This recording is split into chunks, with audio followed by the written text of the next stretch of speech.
for the kirtan. So today,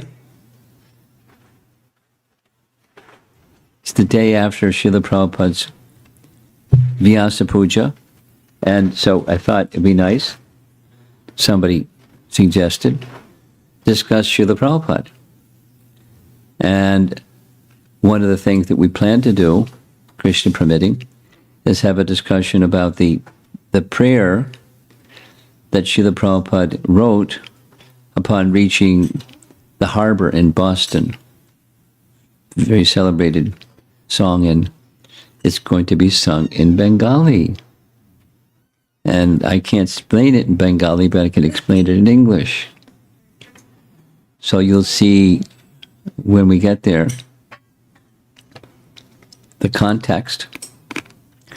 So there's a nice photograph. If you can read the small letters on the side of the boat, it says Jaladuta Bombay. Jala means water, and Duta means swan. So it's the water swan. Jaladuta.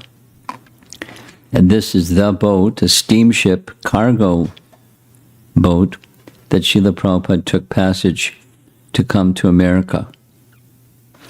And the top that says Extraordinary Journey, and the subtitle is Improbable Journey into a Million Hearts.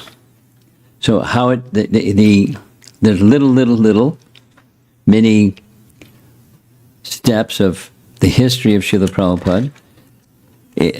He, of course, met Bhaktisiddhanta when he was a young man, already married, but Bhaktisiddhanta marked Srila Prabhupada, the Ulta Ganga place, up on the rooftop. There's some nice photographs of it. They made it look really nice lately. This is a painting indicating the yatra or parikram around Vrindavan that Bhaktisiddhanta would take his disciples on every year. This is by the side of Radhakund, actually, and there's Srila Prabhupada as a grihastha with one of his sons.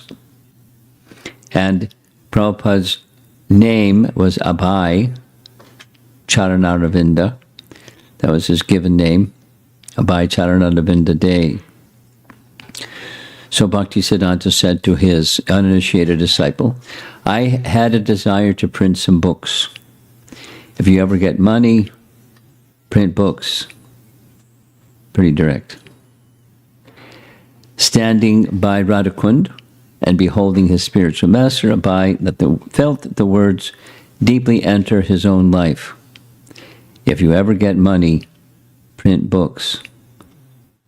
So you notice the date, November 1935, and similarly the next year, 1936, December. I am confident that you can explain in English our thoughts and arguments to the people who are not conversant with the languages of the other members, meaning outside of India. This will do much good to yourself as well as your audience.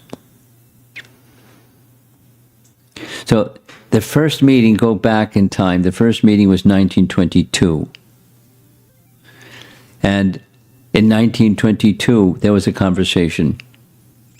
Prabhupada was just in the audience with a number of other people, and Bhaktisiddhanta was expressing the importance, so many years prior to this, in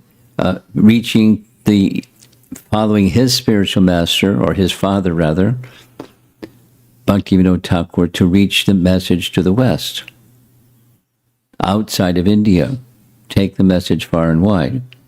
It was a seed of an idea. And the same seed of an idea from Bhaktivinoda Thakur came to his son. And his son expressed the same at their first meeting, 1922. And Prabhupada heard his spiritual master. With that time, it wasn't his spiritual master, it was just a teacher. A friend of, you know the history, a friend of his wanted him to come meet Bhaktisiddhanta. Prabhupada was a little reluctant. I've met so many sadhus, no thanks. because at that time sadhu didn't. There were many imitation persons going by the title, but without having the qualification. Prabhupada said, I met so many sadhus, no thanks. And then his friend said, no, this person is very special, please come. You won't be sorry. And his life changed. So he met, he heard, and he objected. You know the history. The objection was a Gandhi message. The Gandhi message was, while the British are ruling in India, people outside of India aren't going to take a message from India seriously. First independence, then take messages. And Bhaktisiddhanta responded with a 20-minute, robust, enthusiastic reply. Transcendence doesn't depend upon time or circumstance. Any time is the right time. And wait for anyway, a lengthy explanation, compelling Bhaktisiddhanta style, strong language. And Prabhupada became convinced this is a sadhu. And he marked with respect. That was 1922. And so he heard the same thing 1936 outside of India in other languages. Take this message. I have every hope that you can turn yourself into a very good English preacher if you serve the mission to inculcate the novel impression of Lord Chaitanya's teachings unto the people in general, as well as philosophers and religionists. Now, this is philosophers and religionists means from Bhagavad Gita, Yad Yad Acharati Shreshtas. These are the Shrestha folks, the people that are leaders in the thought process about God, about theology.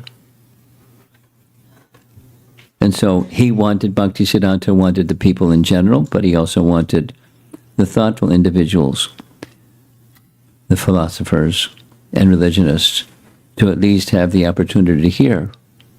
And this was exactly in keeping with his father, Bhaktivinoda Thakur's idea.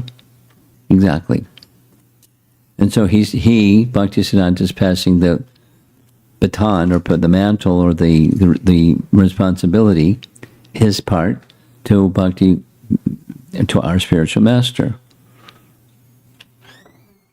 Bhaktivedanta Swami.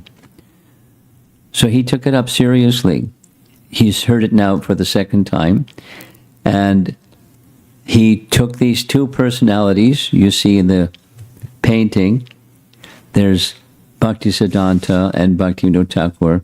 And Prabhupada, our Srila Prabhupada, very diligently made all efforts to carefully study the voluminous writings of Bhaktisiddhanta and Bhaktivinoda Thakur, and reflect deeply on what the message was, the message of Lord Chaitanya, and how to take that message of Lord Chaitanya and distribute it to the world.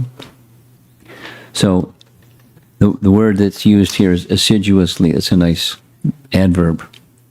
Study assiduously. You know what assiduously means?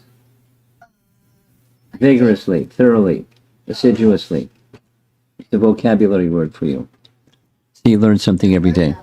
Yeah, you've heard that one? Okay, now you know. Assiduously means thoroughly and vigorously. Assiduously. Got it. Okay. There's Mr. Enthusiasm. We've met already. Utsahan. Das. Okay. Assiduously. It's in your vocabulary now, right? Assiduously. Okay.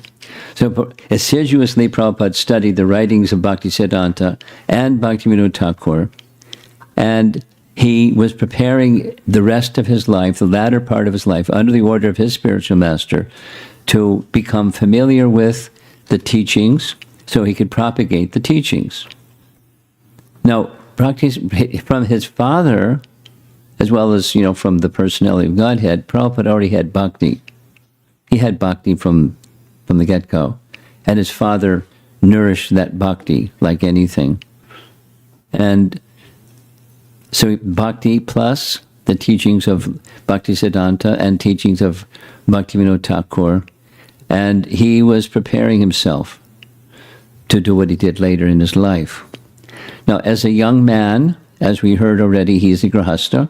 He had a business.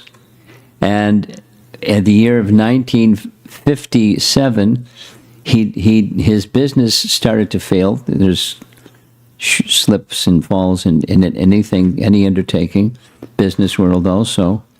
So he was a very successful pharmacist, but it kind of fell apart. And he turned over what was remaining to his sons, and he quit his profession as a pharmacist. And he left his family life and went to Vrindavan at the age of 60. So he's not a young man, 60.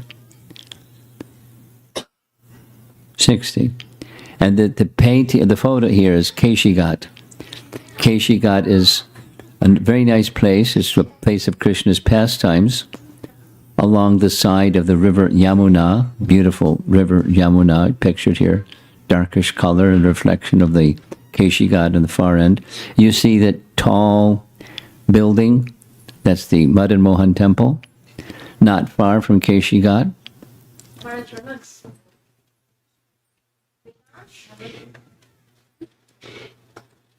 So you got to go in the balcony seat, guys. You get the high chair. And we'll look up to you, okay? Yay. Sit down. Sit down. Sit down.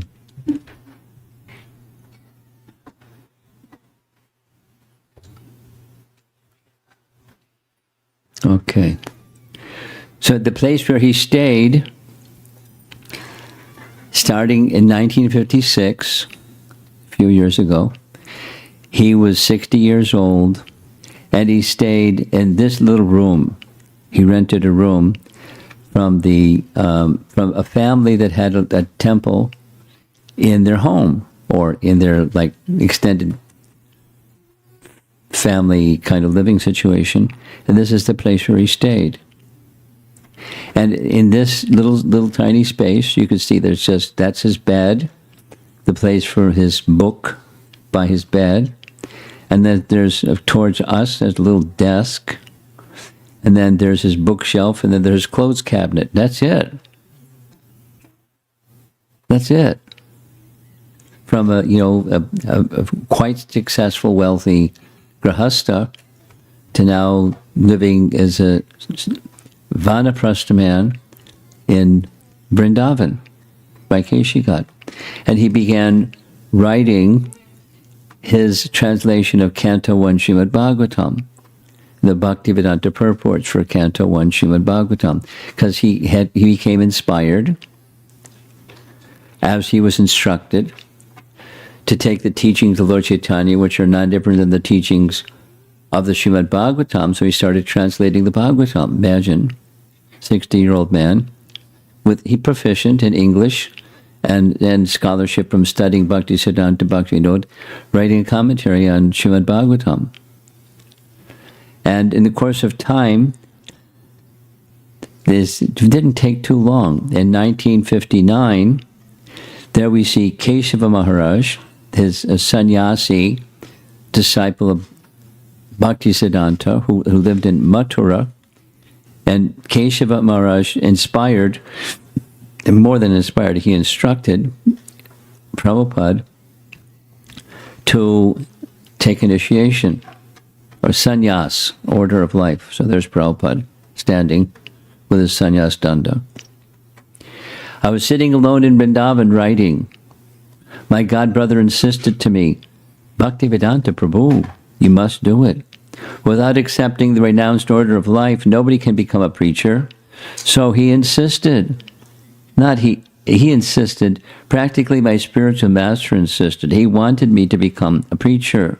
So he forced me through this godbrother, you accept. So unwillingly, I accepted. So he became a sannyasi in 1959. And shortly there, and then at the time of his sannyas initiation, the Bhaktivedanta Prabhu became Bhakti A.C. Abhay Charan, his birth name, Abhay Charan. Bhaktivedanta, A.C. Bhaktivedanta Swami. So after some time, by this arrangement, that arrangement, he took up his residence at 2 little rooms at the temple of Radha Damodar. He moved from Keshigat area to the Radha Damodar temple.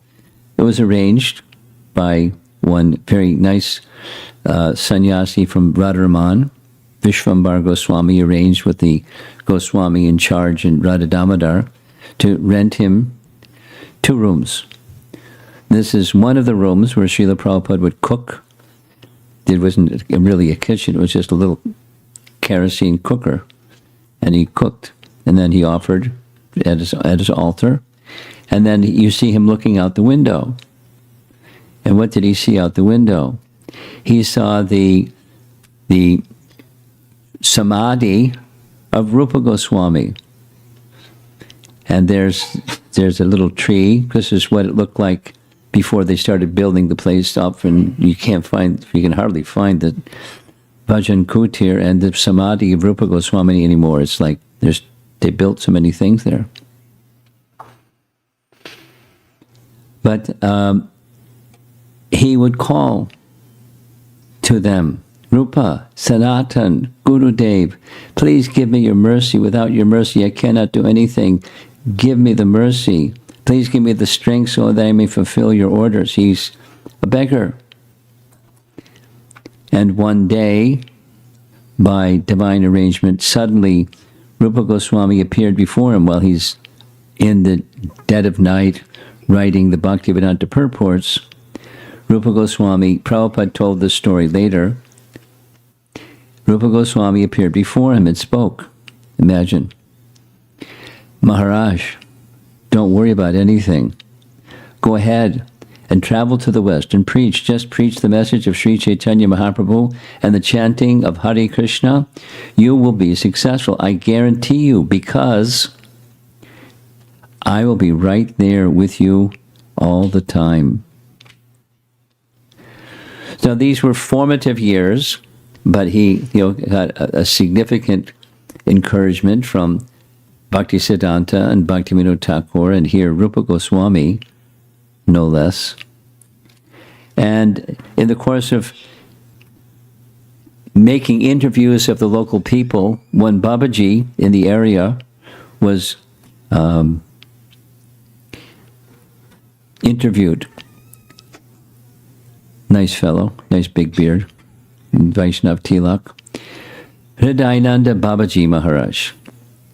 So when they interviewed him, when he, Babaji Maharaj, found out what the topic was, he became very animated. You know the meaning? Animated? Yeah. That's what it means. Tell me what it means. Basically, like Excited, yeah, animated, very enlivened. You have a good vocabulary. Thank you. Hare Krishna. We're working on it, helping you build your vocabulary. So at this time, when this man was interviewed, he was 78 years old. And as soon as he heard Prabhupada's name, for his whole life, he lived next to the Radha Damodar temple. So, live next to means just like you saw it, some little cubbyhole somewhere. Because he's a Babaji and he doesn't need a spacious anything. And he was asked if he knew Prabhupada. And his reply, this is right from his biography, the Lilamrita. Never have I seen anyone do sadhana like he did. I've lived my life in Braja and have never seen anyone like him.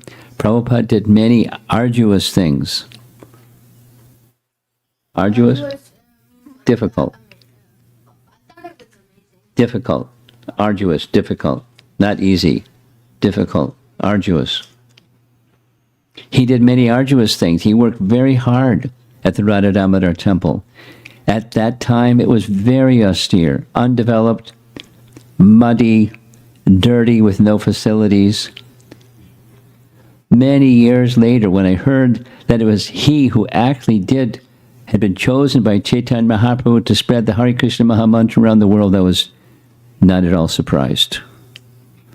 So even as a young man in his formative years, Prabhupada was making impressions on the locals, what to speak of people that he would contact later. And one of those people that he would contact later is pictured here, Gopal Agarwal. Gopal Agarwal and later his large, robust son, Brij. Gopal Agarwal, Prabhupada met Gopal Agarwal in Mathura, because Prabhupada was at visiting homes in Mathura, and there he met a man that his home, Agarwal, was from Agra. And the man confided that his son, Gopal, had migrated to America to study engineering. And he liked America. And he married an American lady, so he didn't have a problem with his visa. He got citizen green cards quickly. Sally Agarwal was his wife. So Prabhupada, his antenna went up and said, "Could you ask your son, Gopal, could he send me an invitation letter so I can get a tourist visa and go visit America on a tourist visa?" Generally, tourist visas are 30-day visas, generally. So the gentleman agreed, and Prabhupada had forgotten. And then sometime later, 3 to 4 months later, a letter came where Gopal Agarwal was sponsoring his getting a tourist visa. So lickety-split, Prabhupada went to, because he had to get a passport to get a visa. He didn't have a passport. So he got a passport, and then he got the visa and the passport. And then, so that just things started lining up so that Prabhupada could fulfill the instruction of Bhaktisiddhanta. So what happened next? Prabhupada had to get, when he had no money, he had to get all the way from India to America to preach Krishna consciousness in a country where he had no money and had no place other than Gopal and Sally Agarwal and their place in, someplace in Pennsylvania. So he had this nice discussion with Sumati Morarji. He one of the times he went to Mumbai, he met with Sumati Morarji. She owned a cargo ship, a steamship company. And Prabhupada asked her, and she's listening intently, "I want to go to America. Do you have some passenger places in your cargo ship? Can you provide one for me?" And she was taken aback. "Swamiji, you're so old. Do you know how cold it is in America? You won't survive. You'll die." And she argued it back and forth, and Prabhupada didn't budge, and so she agreed. He got free passage in a little cabin in this big cargo ship.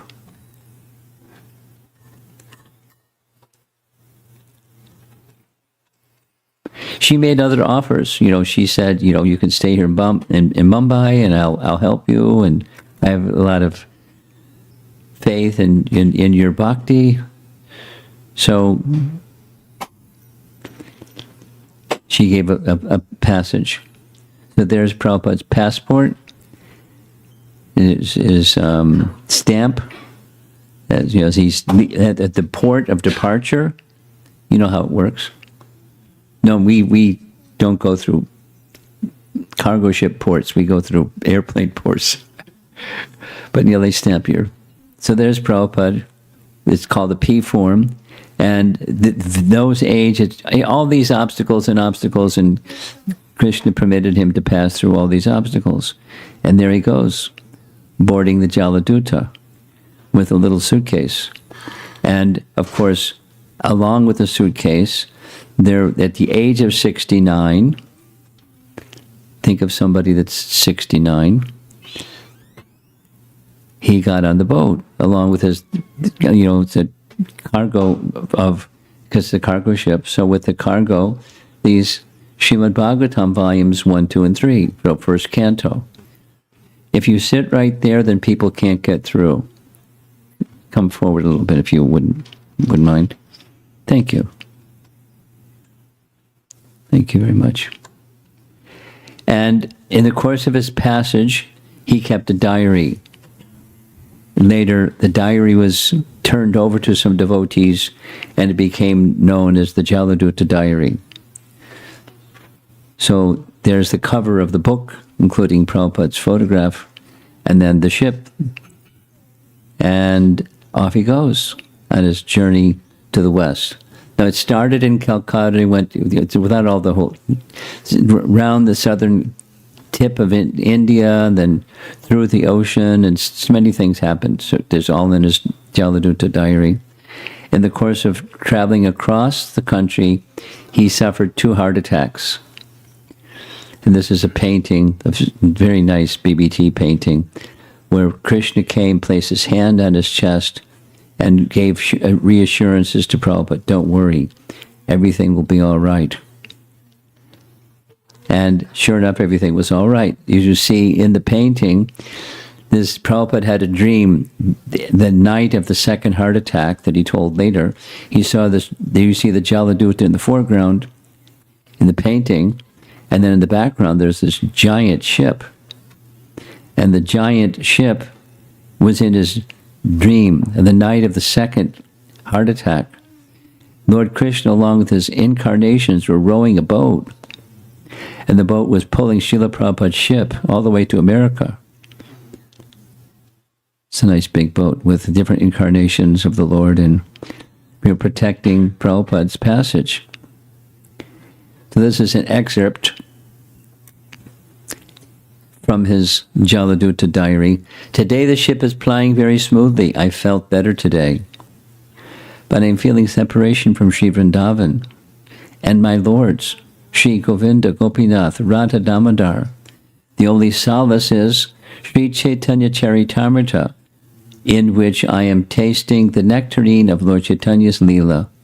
I have left Bharata Bhumi just to execute the order of Sri Bhakti Siddhanta Saraswati.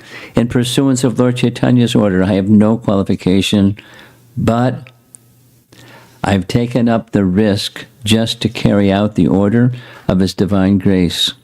I depend fully on their mercy, so far away from Vrindavan.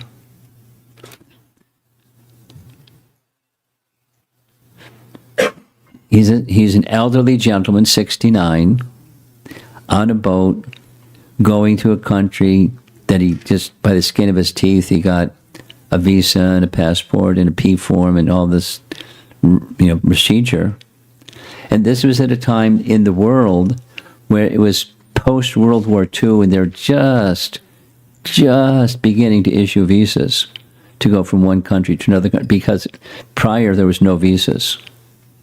No visas. There wasn't even a question. There was no visas.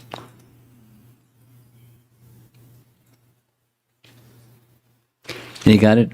Krishna arranged. And he's feeling separation from Vrindavan, but on his way, feeling not qualified and mission impossible. Today I have disclosed my mind to my companion, Lord Sri Krishna. There's a Bengali poem made by me today in this connection. So even as he's in the boat, he's writing poetry to Krishna, praying to Krishna for his protection, the strength, his intelligence, everything needed, because he's a beggar. And one of the first places that he landed in the West, according to the plan of the cargo ship, was Boston, and eventually they ended up in New York. So while he's in the harbor, he's still on board the ship, he's going to write this very celebrated Markine Bhagavata-dharma. And someone here is going to be singing. Do you need the harmonium? Huh? It'd be good if it's Yeah, okay. Do you have some harmonium player? You don't know the melody. There's not enough space. There's not enough space.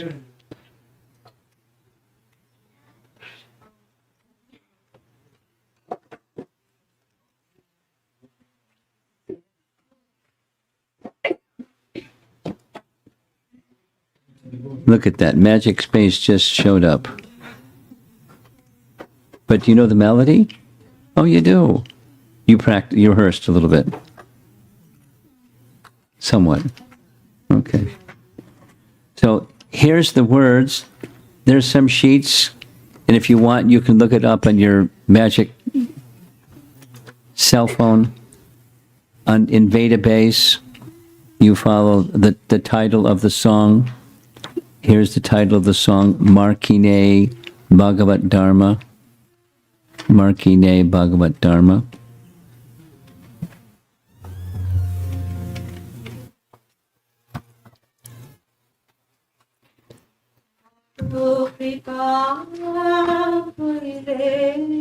Krishna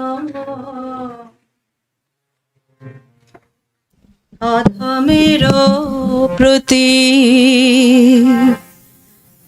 বড় কৃপা কইলে কৃষ্ণ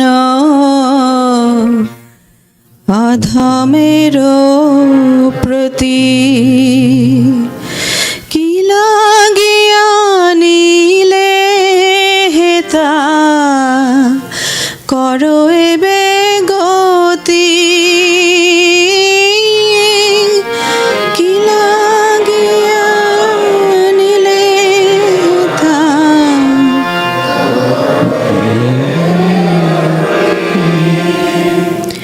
আছে কিছু কার্য তব এই অনুমানে আছে কিছু কার্য তব মানে নহে কেন আনিবেন এই উগ্রস্থানে নহে কেন আনিবেন এই উগ্রস্থানে রজস্তম গুণেরা সবাই আচ্ছন্ন স্তম গুণে সবাই আচ্ছন্ন বাসুদেব কথা রুচি নহে সে প্রসন্ন বাসুদেব কথা রুচি নহে সে প্রসন্ন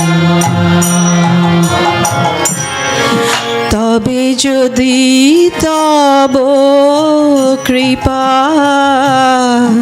হয় হয়তো কি যদি তব কৃপা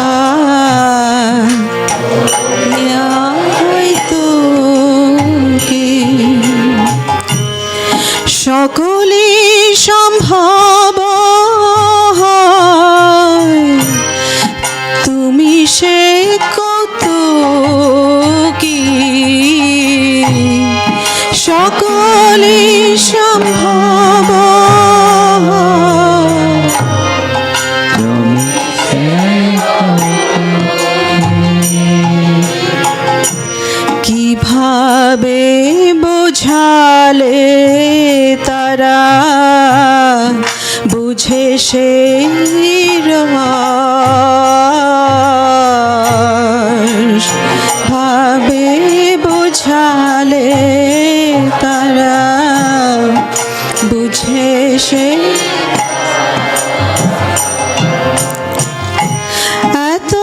কৃপা করো প্রভু করি নিজ বশ। এত কৃপার প্রভু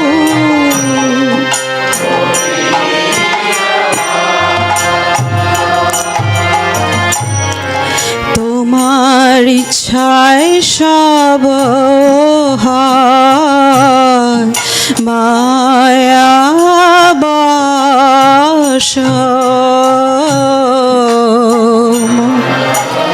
Jaya Sabha মায়া বশ। তোমার ইচ্ছায় নাশ মায়ার পরশ। তোমার Jaya নাশ মায়ার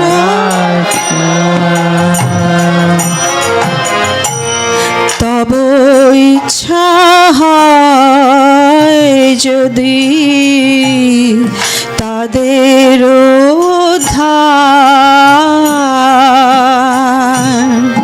তব ইচ্ছা হয় যদি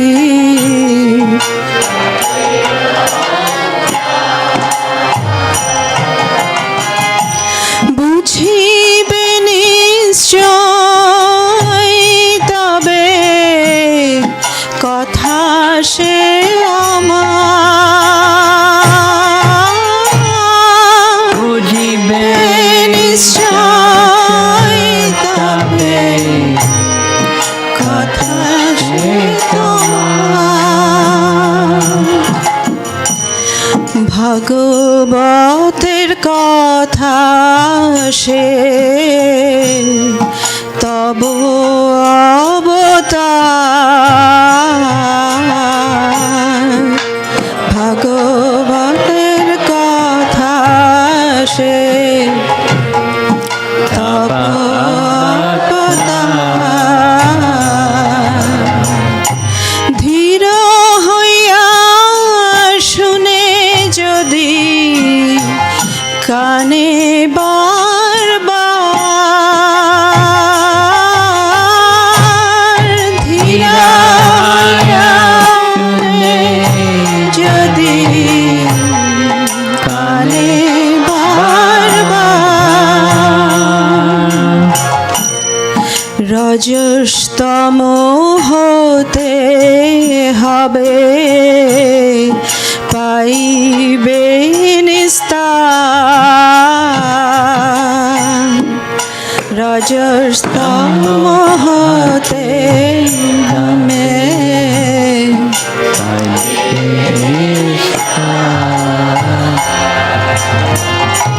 হৃদয়ের ভদ্র সাথে ঘুচিবে তাহার।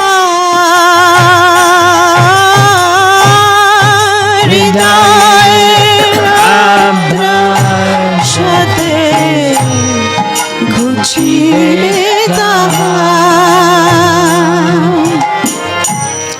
কি করে বুঝাবো কথা বড় সেই চাহি।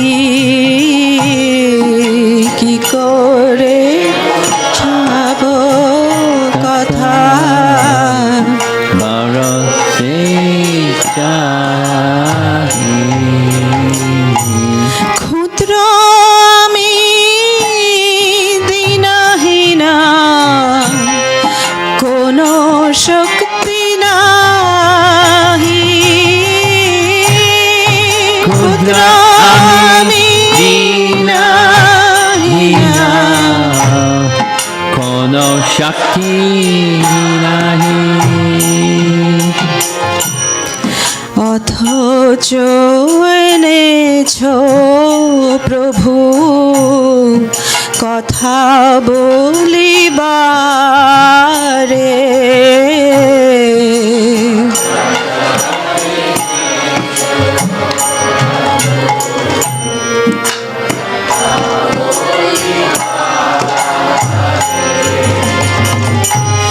যে তোমার ইচ্ছা প্রভু করো এইবারে, যে তোমার ইচ্ছা প্রভু করো এইবারে।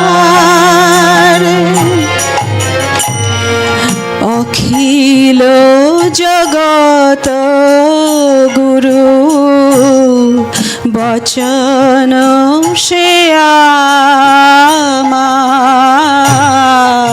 अखिल जगत गुरु बचन से आमार। অলঙ্কৃত করিবার ক্ষমতা তোমার, অলঙ্কৃত করিবার क्षमता তোমার। তব কৃপা হইলে মোর কথা শুদ্ধ হবে, तब कृपा हले मोर कथा शुद्ध হবে। শুনিয়া সবার শোক, দুঃখ যে ঘুচিবে, শুনিয়া সবার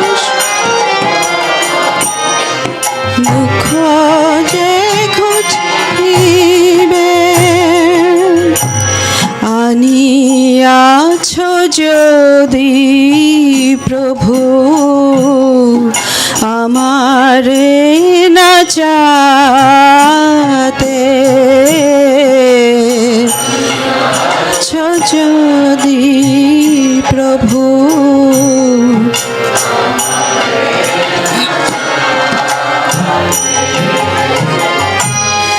না চাও, না চাও প্রভু, না চাও সেই মতে, না চাও, না চাও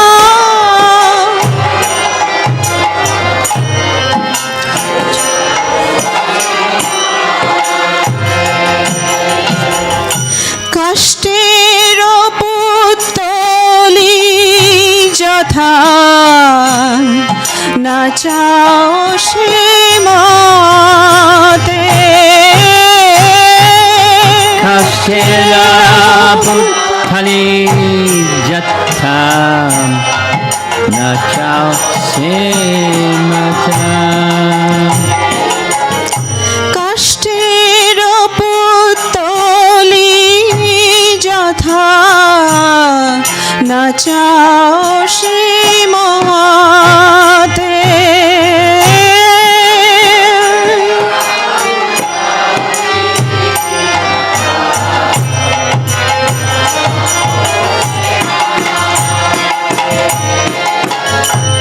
ভক্তি নাই বেদনায় নামে খুব দর,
Krishna Hare Krishna Krishna Krishna Hare Hare Hare Rama Hare Rama Rama Rama Hare Hare Hare Krishna Hare Krishna Krishna Krishna Hare Hare Hare Rama, Hare Rama,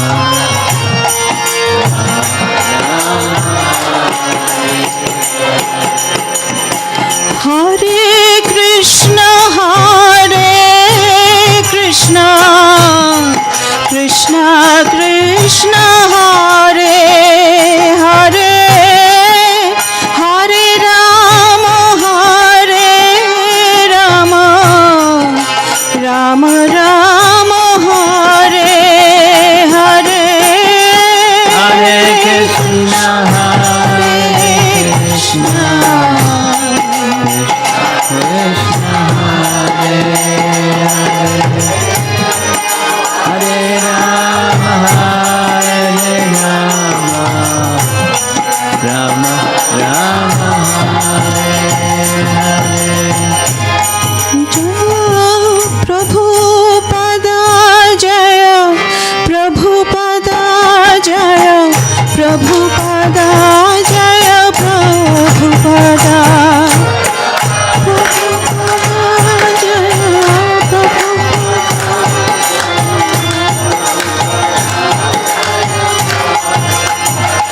Jaya Gurudeva Jaya Gurudeva Jaya Gurudeva Jaya Gurudeva Gurudeva Jaya Gurudeva Jaya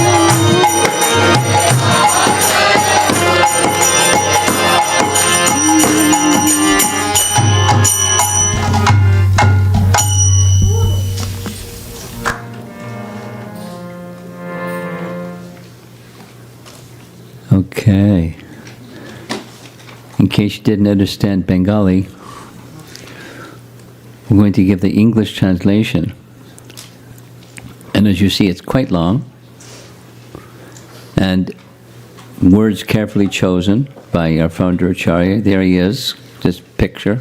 He's on the boat, looking over at the Boston Harbor with great obstacles to overcome step by step by step by step to get to this place, wondering, why am I here? Or, my dear Lord Krishna, you are so kind upon this useless soul, but I do not know why you have brought me here. Now you can do with me whatever you like. But I guess you have some business here, otherwise, why would you bring me to this terrible place? Most of the population here is covered by the material modes of ignorance and passion, absorbed in material life. They think themselves very happy and satisfied, and therefore they have no taste for transcendental message of Vasudeva. I do not know how they will be able to understand it. It's a foreign land with a culture that's not at all in keeping with their culture. How are they going to accept it? But I know your causeless mercy can make everything possible because you're the most expert mystic. Just like the painting, they somehow, this transcendental boat pulled the Prabhupada's boats to get him to this place.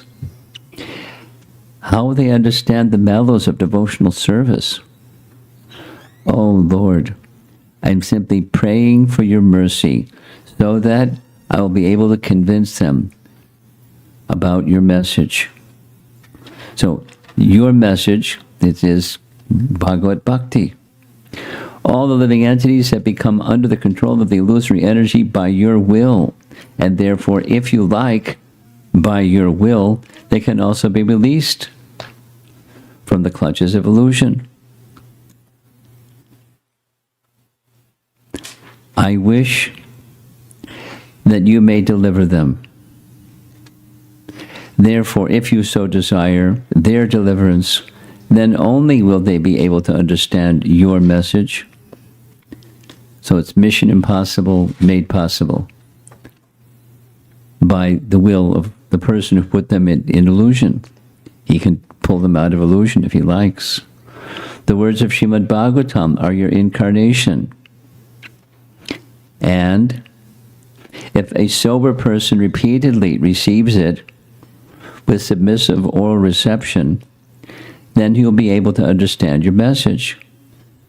Now, we're going to circle back because Srila Prabhupada makes reference in this writing to several verses from Canto 1, Chapter 2 Bhagavatam that describe the bhakti process.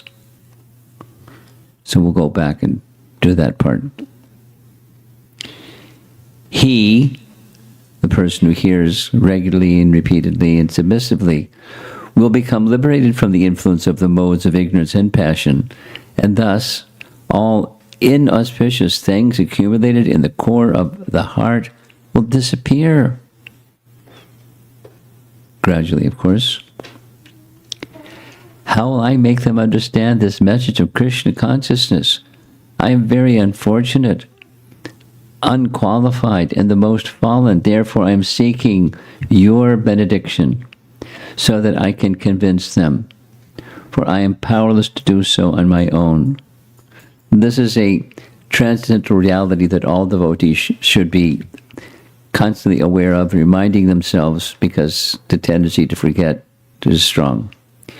Somehow or other, O Lord, you brought me here to speak about you.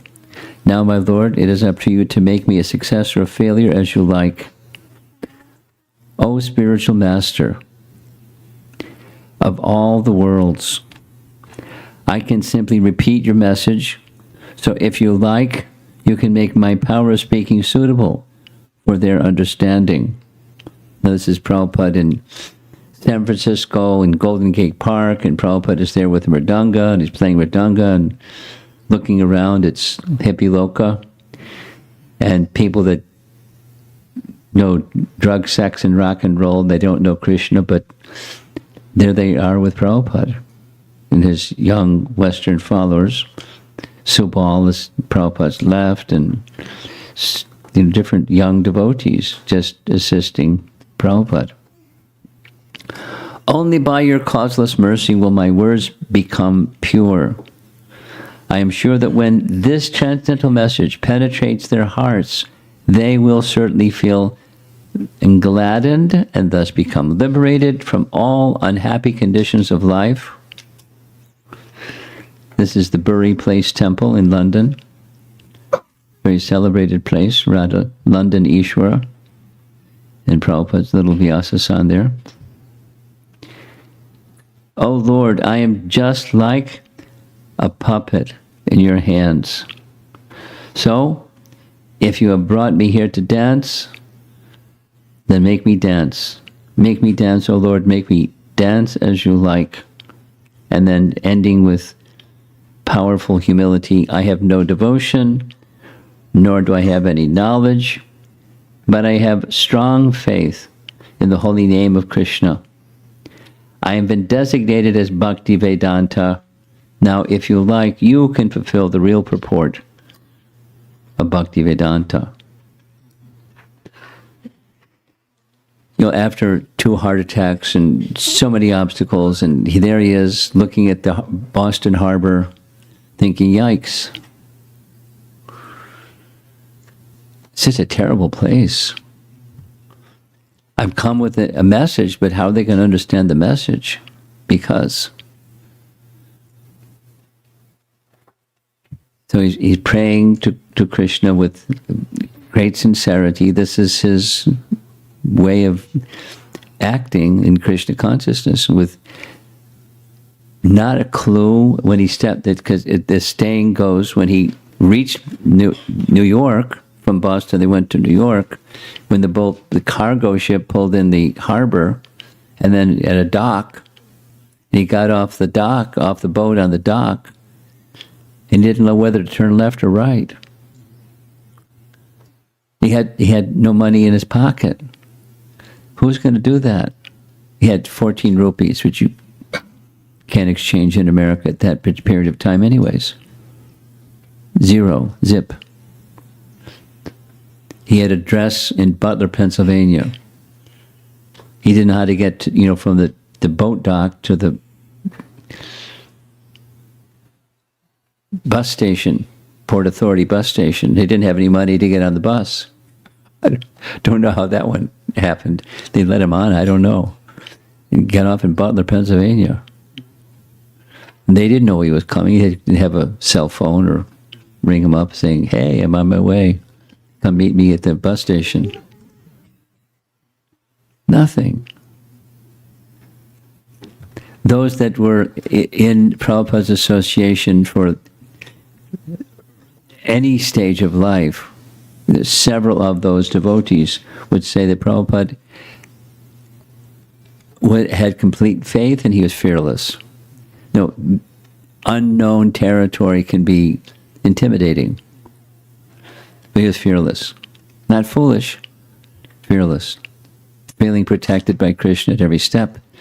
Krishna promised, Rupa Goswami promised, but his spiritual master promised, and he's feeling their support, and he's fearless.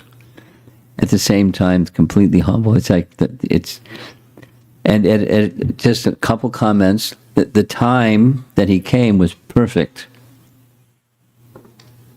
A time of unrest in the youth, because the youth didn't like at all the ways of the materialistic generation before them. But, youth are rebellious anyways, that's fine. But because they were materialistic, they had gone completely the opposite direction. Abandoning any standards, abandoning, decency, abandoning anything, money, and so, it was a rebellious time. And that's the audience that Prabhupada was addressing, the rebels. What's he going to do? There he is in America. So we got to find an audience. He didn't go to the non-resident Indians. He could have. He didn't. He went to the youth of America and delivered his message to the youth of America. And they were eager to receive it. It took a while. There's some resistance. That's to be expected. But, the Bhaktivedanta purport was manifest by his purity and faith and courage and confidence in the message. So now I'm going to do two more things. One more thing of the two more things is these verses from Srimad Bhagavatam, Canto 1, Chapter 2. Many of you know the verses. You can look them up if you don't know the verses, but we can recite them together. Many of you know them by heart anyways. Starting with 1-17. Get your magic cell phone out. Go to vedabase.com.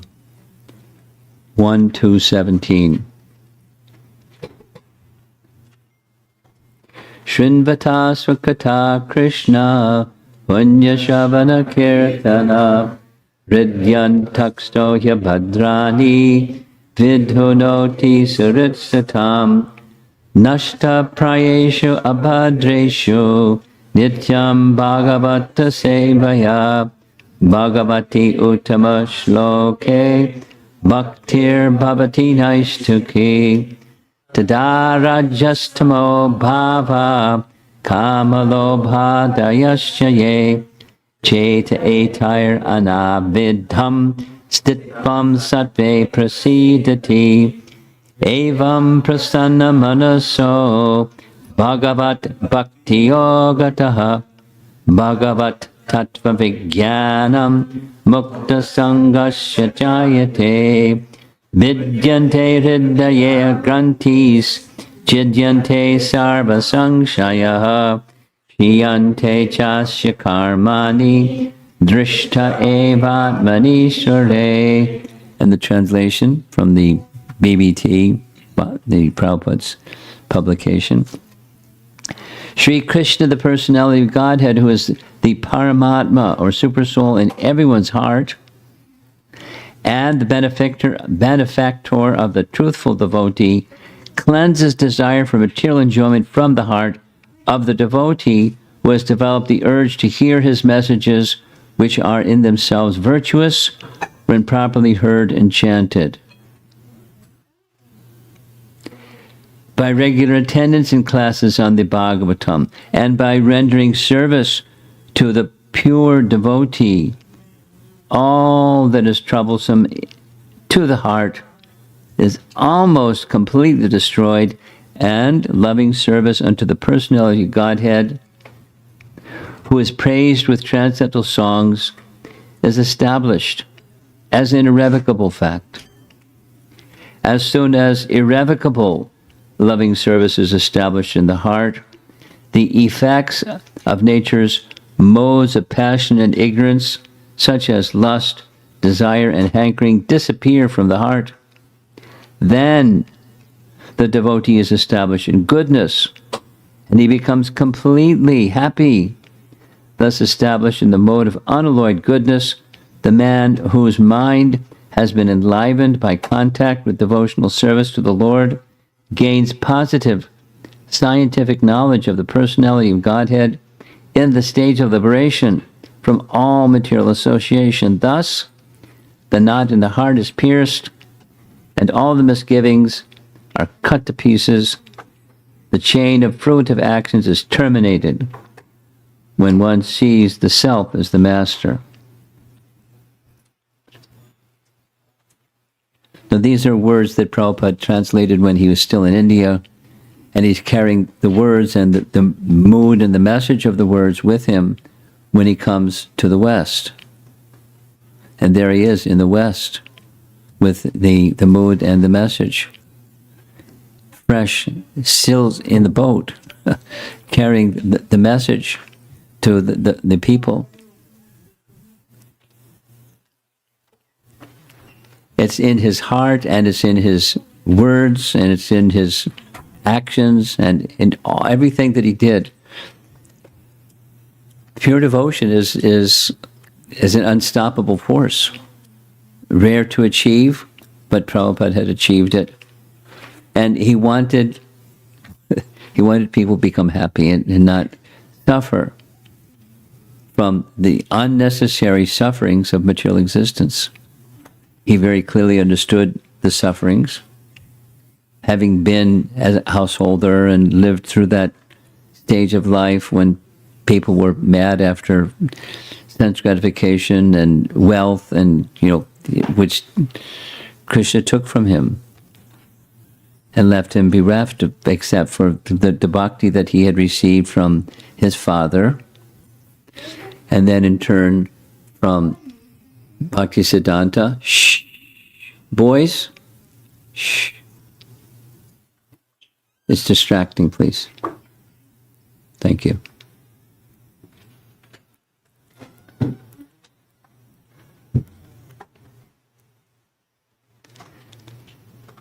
And it hasn't begun the movement, but the seed is there in his heart, and then he's going to take the seed and distribute the seed to people whoever will receive it, and liberally give it to others. And that the Hare Krishna movement became manifest in that way. And I want to say one other thing before we end for whatever happens next, discussion, I guess.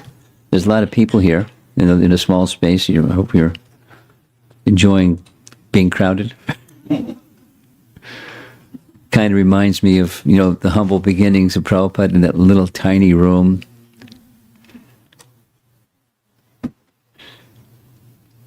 And he lived that way. He didn't just come for a gathering and it dispersed. He just lived very, very humbly and very simply, and cultivating the gift that he was given in the order that he was given. So he did that very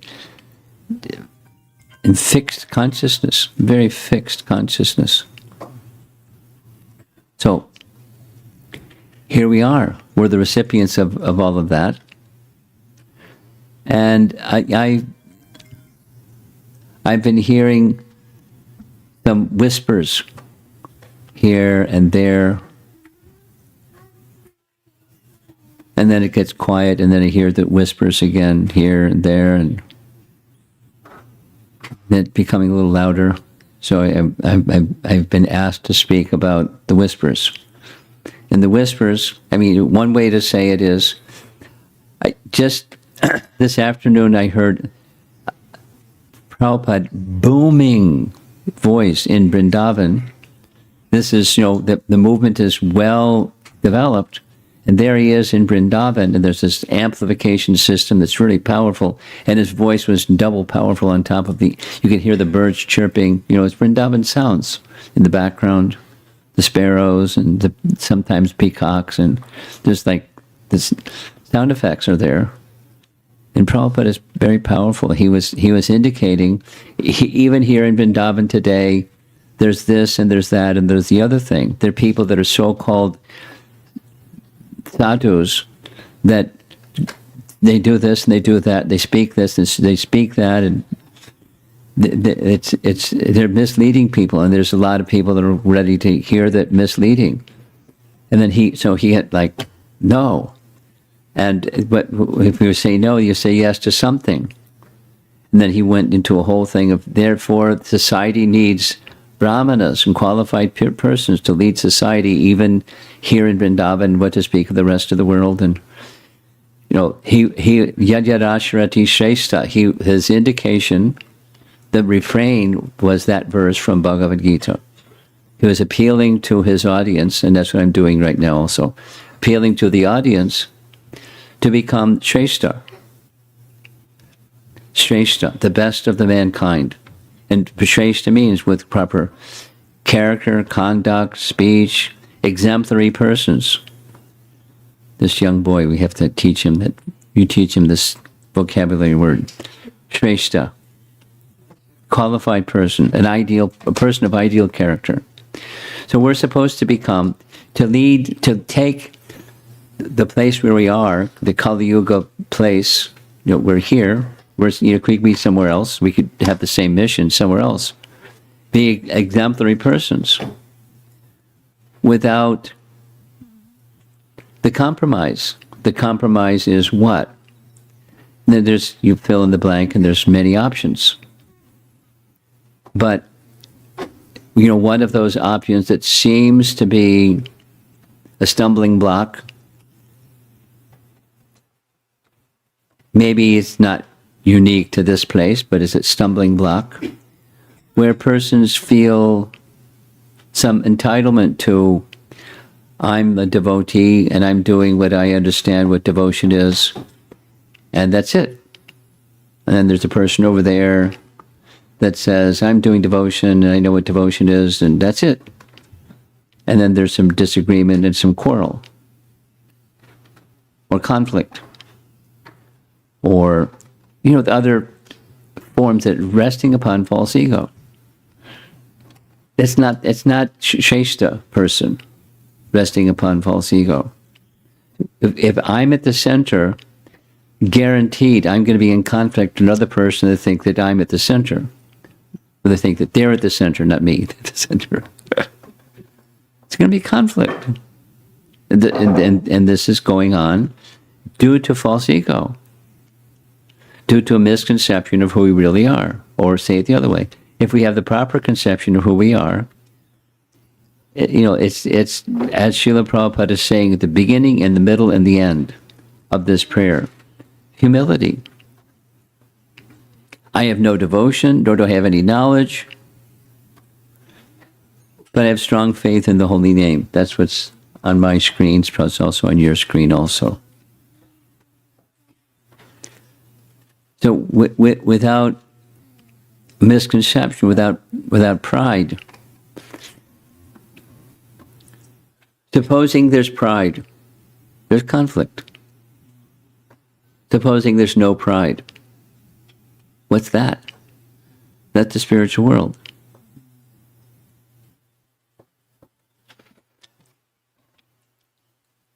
One of my favorite verses of Raghunath Das Goswami is a verse where he's describing how to enter into the eternal pastimes of Radha and Krishna in Vrindavan. He's inviting us. He's encouraging us. He's giving a push as well as a pointing in the direction. And if the first part is hitva dambam, giving up pride, hitva, rejecting completely. Hitva dambam. Dambam is a nice word. Pride. Dambam. Pride. Giving up pride. If you give up pride, what's left? Humility. No pride. Pridelessness. What's that? It's purity. It's who we really are. Insignificant.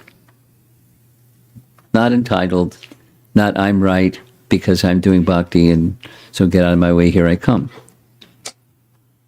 So it's none of that. It's none of that.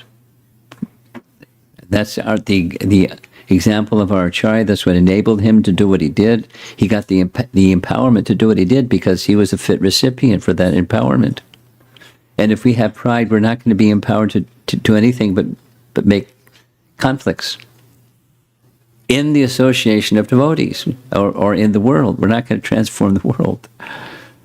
Not going to transform the devotees. We're not going to transform our own heart. Hitva dambam. Completely giving up all pride. And continuing with service. Continuing with service.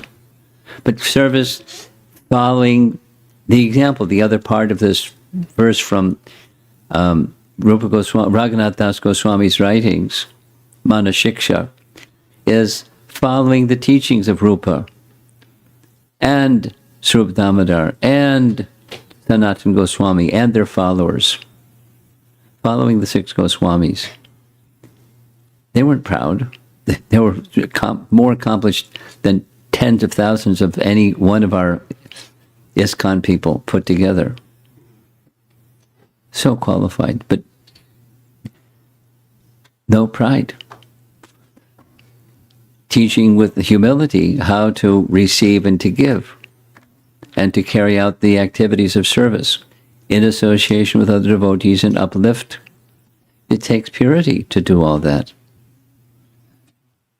So leaving behind the worldliness of false ego and all of its attire, its clothing, its garbs, its garments, without leaving all that to the side.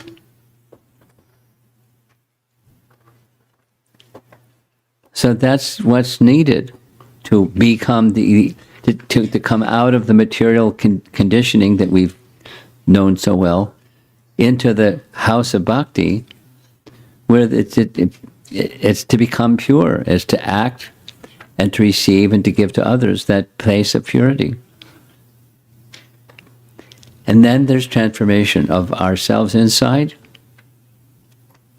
the complexities of anarthas, of stuff inside that maybe we don't see, but other people see, especially people that we bump into and harass.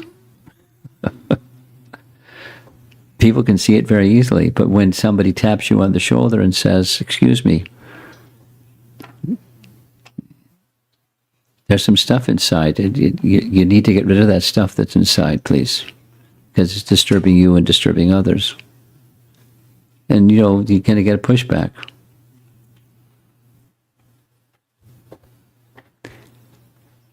For those that are not eager for purity. So it's a little, I'm on the soapbox and saying stuff because it needs to be said. And Prabhupada wants it. He one of the themes that he wanted, Sarve Sukhino Bhavantu. I like that phrase. Everyone should be happy. Sukha. then there's too much dukkha. So everyone should be happy. So you have to let go of the cause of the unhappy. And don't look, to the person next to you or behind you or the other side of you. It's look within and make that part completely pure. That's our first project. And then we can be fit instruments instead of instruments for more turmoil, instruments for purity, based upon purity.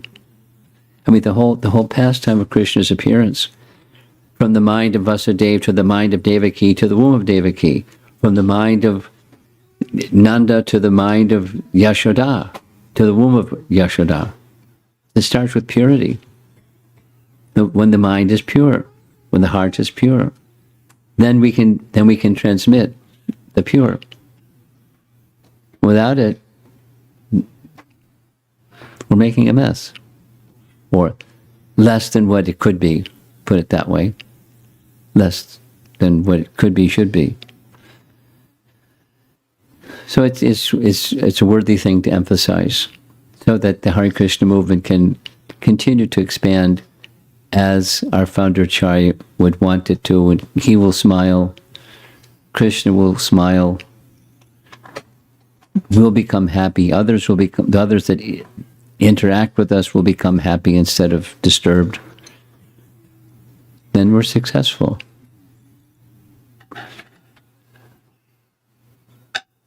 Okay, I'm going to get off that soapbox and see if there's some comments or questions. You always have something good. No? Not yet. No, he's shaking his head. Yes, in the back. Okay, we're going to send you the microphone. How's that? Oh, that's fine.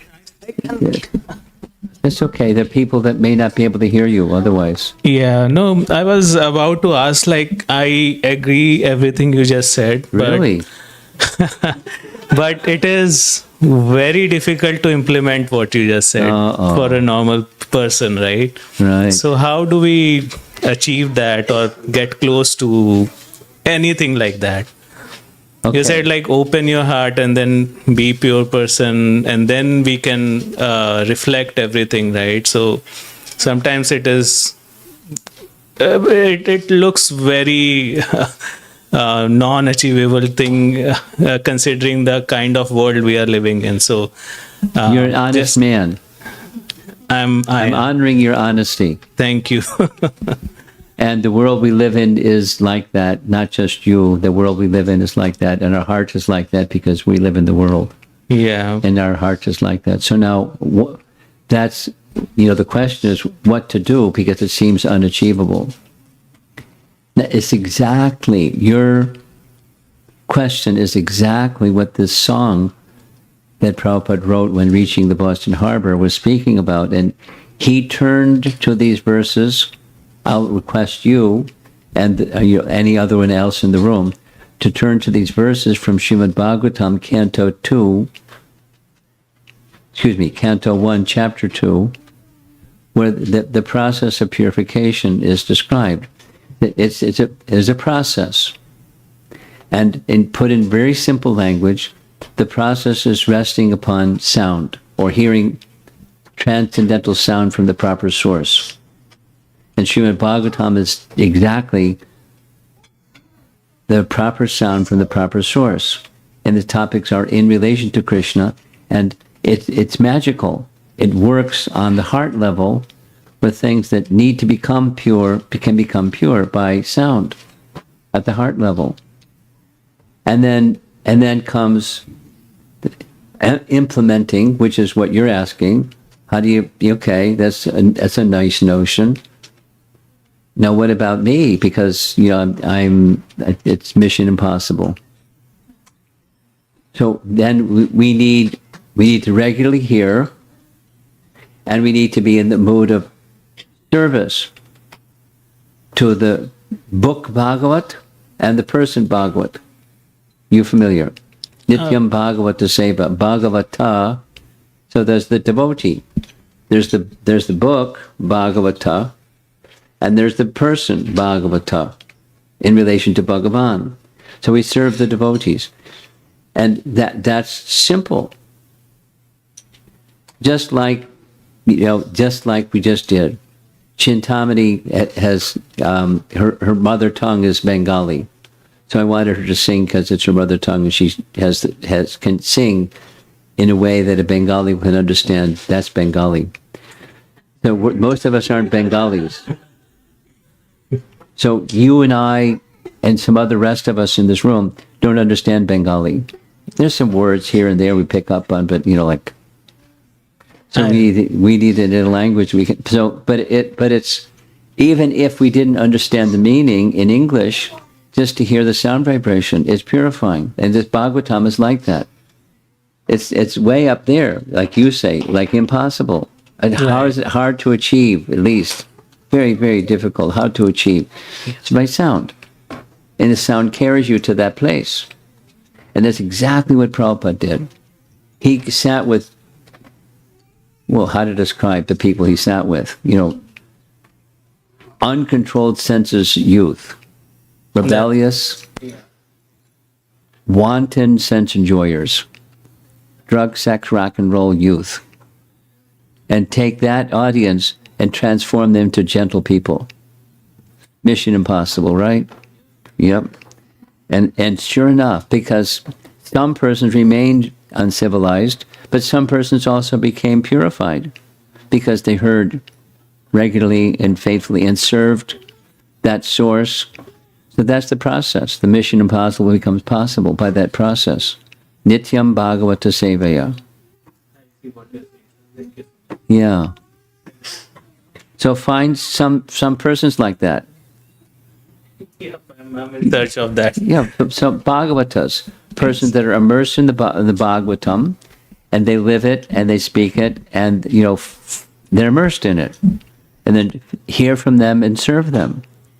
That's the method. Nityam Bhagavata Sevaya. Bhagavati Uttama Shlok here. Bhaktir Bhavati. Bhaktir Bhavati. Nice to keep. Bhavati, it becomes manifest. Bhaktir Bhavati Naishtaki. Naishtaki means irrevocable. Once it's there, it doesn't disappear. Let's go. Okay. Someone downstairs, you want to take the microphone. Comments, questions?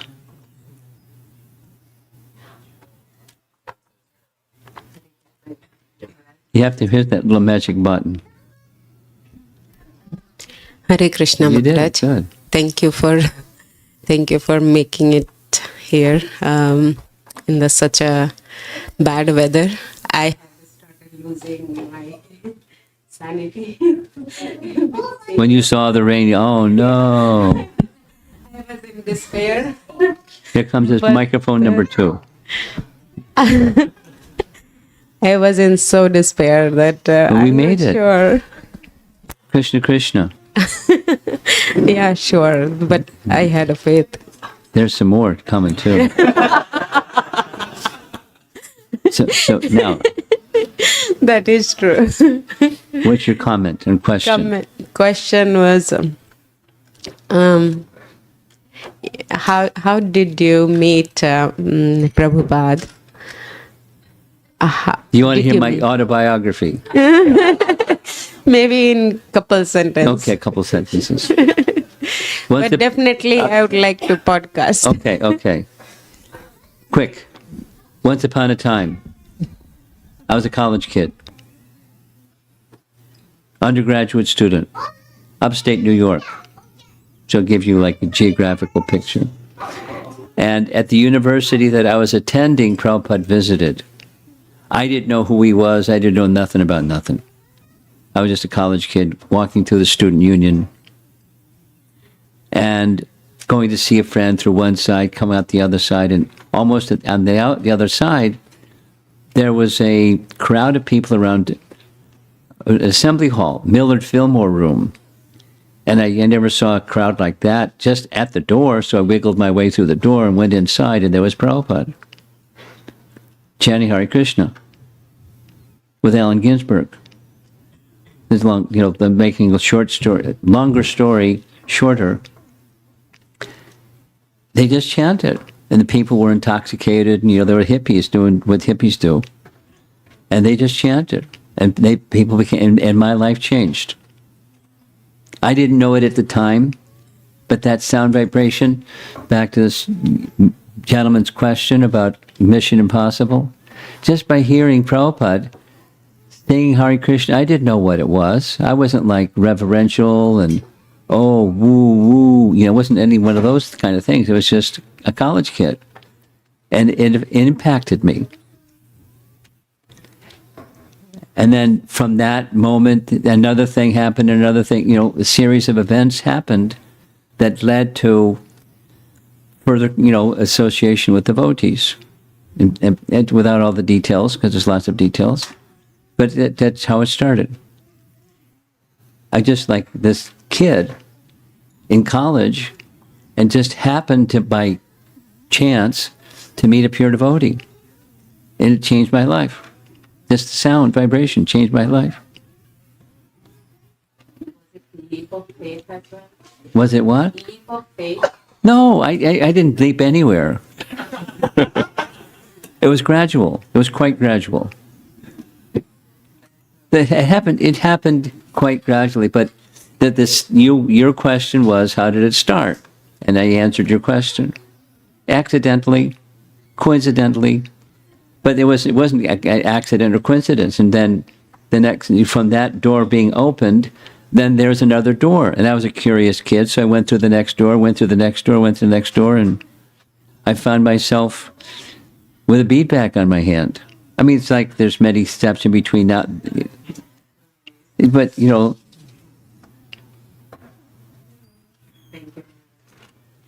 so all it takes is the seed.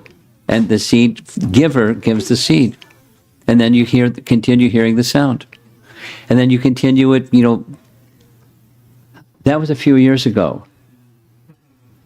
Like 55 years ago. And I'm still doing the same things. So what does that mean? There's something in that process. There's some purifying. So stay with the process.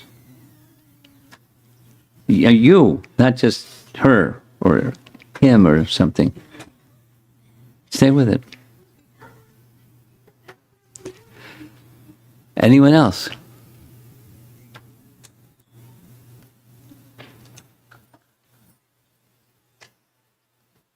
Wow.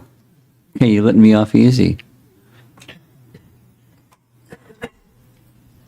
Maharaj, on the topic of pride, I'm thinking that this either-or thinking that we have, where I can either hold my interest or yours, but not both, or I'm right and you're wrong. Yeah, that's the program.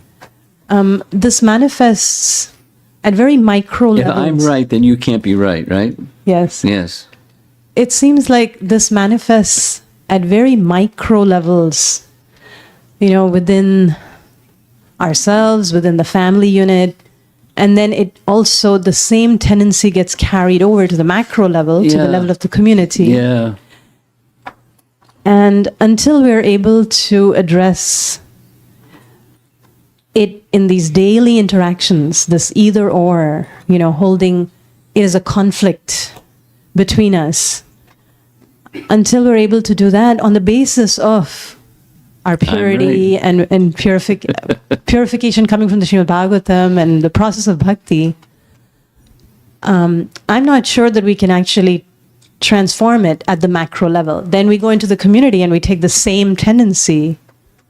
Well, wait a minute. You're not sure that we can't transform it. What did Prabhupada do? It's doable. But you're saying the same thing he's saying. At least that's what I'm hearing. Is it doable on the micro level and the macro level? It's doable. I mean, I have faith in the process. I'm not saying you don't, but I have faith in the process. And there may be multiple things that we need to do in addition to just hearing. That's fine.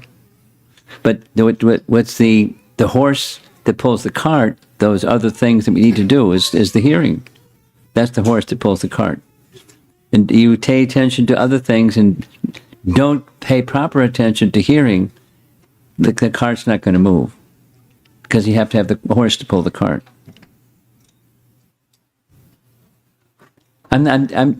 You agree. I know that the same message that you share with other people, but I'm emphasizing it. And therefore, we need to have the right spirit in hearing with attention and respect to others, that their upbringing in life and their upbringing in Krishna consciousness and who their guru is and who their this and that, their mentor is, or their something. That's the essence, is the spirit of service and devotion to please Krishna.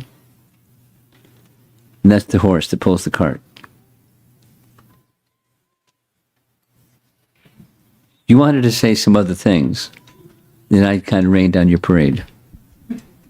Thank you, Guru Maharaj. Okay. Jivana Jivana.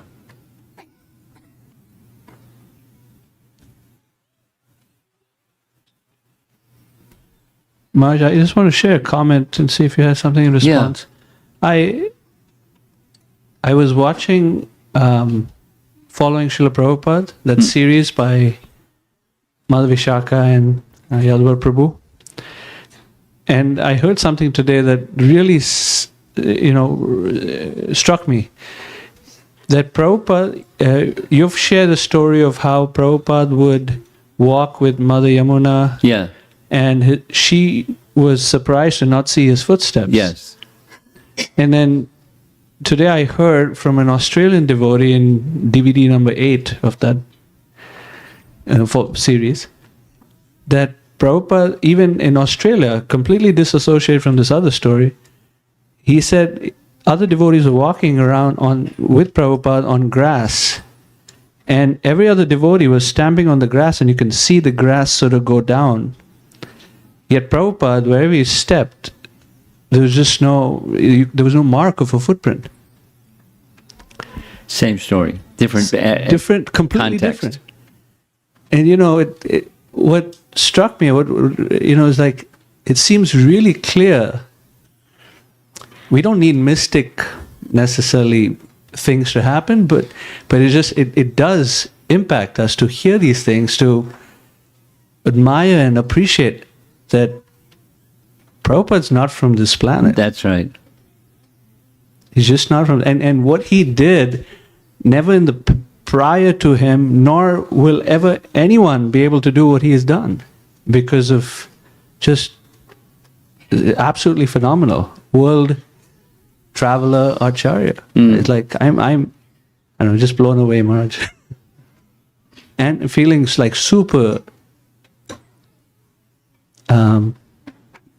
grateful, like, how did I get to be part of this movement? But it's the gift that Prabhupada wanted to give, and you just happened to be in the right place at the right time and say yes. Because there may have been some person standing nearby you or next to you or something, and they didn't say yes. But that indelible gift is still with them. They just didn't say yes. They may not have said no, but they didn't say yes. So it's saying yes is part of receiving the gift. And then not just take the Mahaprasad and it goes in your mouth and with no gratitude. So with the recognition of the gift that's been given is important. And a comment on your comment is, these biographies, the anecdotal following Srila Prabhupada interviews is enlivening. And then there are persons that had extended, prolonged association with Prabhupada. And those devotees are very, very special, and their biographies are very, very special.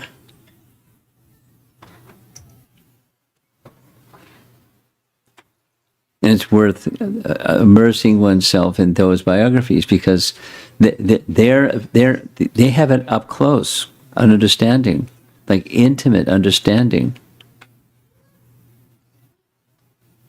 of who Prabhupada was. He's an otherworldly person. He's an ambassador from the spiritual world and returned to the spiritual world. It's not to say there aren't other persons that have that same, but what he did, it's saying again what you said, it was never done in the history of the world. It would never, in such a short period of time, take a religion and spread it all over the world, the way that Prabhupada did. And you start with the humility that he had. I have no devotion, nor do I have any knowledge, but I have strong faith in the holy name of Krishna. That's what he had in his pocket, or in his heart, and plus the Bhagavatam. And that's what he came and he gave. And it impacted. And then it exploded. So, special person. And somehow here we are.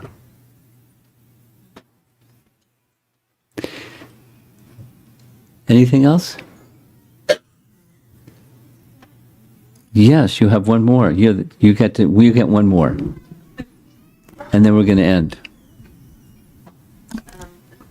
On the matter of pride again, it's a very slippery slope. Yeah. And it comes like this, and you don't know how much how can you keep pondering over that. So how to escape that thought process? Just it slips in. No, the how to. We're here with the how to question. Have you attended my classes before? Some. You know what my answer is, right? Sadhu Sangha. And then you expand that. So then you put it back together again, and it's Sadhu Sangha. And everything that what Sadhu Sangha is that's how to. And you do it again and again over an extended period of time, as we discussed before. Stay with it. And that it means service. Hearing from in a submissive mood and rendering service. So supposing at some point in time you'll become a speaker, not just a receiver. And the mode of being the speaker instead of receiver is you're just an instrument of the one from whom you've heard. It's a mode of service, even while you're the speaker. Sometimes I get confused within the closed ones. You get one? more closed family, maybe even son, daughter. Even with them, you start like shout and anger. So somewhere pride looks like I'm right, or it looks like things like. It is. You got something? Our enthusiastic young man. You don't need a microphone. You got a good voice. Go ahead. There's a flood warning? You want us to go home? Okay.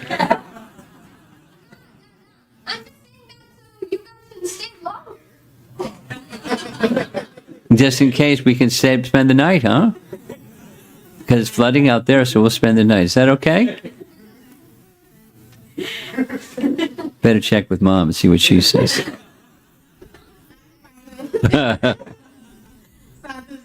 Okay.